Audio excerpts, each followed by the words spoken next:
What is a financial commitment? A financial commitment occurs when an individual or an entity assumes responsibility for covering certain expenses. Some financial commitments have an expiration date while others are ongoing with no specific end date. Financial commitments are liabilities for the party that promises to assume the cost. Parties that renege on such agreements often have to contend with lawsuits or other types of legal action. When a business first begins operations, the owners of the business enter into a financial commitment with one another and with the business. Some owners may agree to invest a certain amount of money into the business over a particular period of time. Other business owners invest minimal cash but assume responsibility for some of the business debt liabilities in the event that the business becomes insolvent. In many instances, business owners seek financing from lenders, and these lenders make a financial commitment to the business when loan applications are approved. Having closed on the loan, the business owners assume a financial commitment to repay the debt.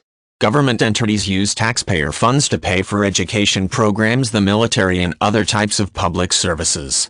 The upfront cost of such programs often exceeds short-term tax revenues, which means that government entities have to borrow funds to cover short-term public expenses.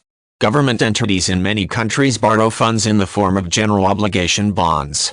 These bonds are secured against future tax revenues.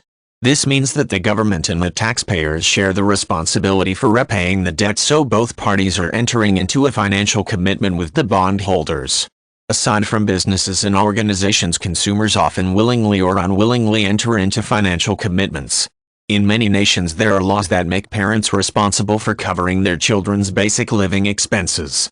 Separated parents may have to make child support payments, and people who refuse may have their bank accounts or paychecks garnished.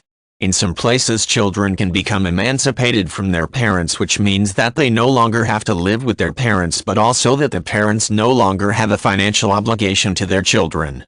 Laws in many nations mean that spouses have a financial obligation to one another. This can result in financial settlements having to be arranged when couples get divorced.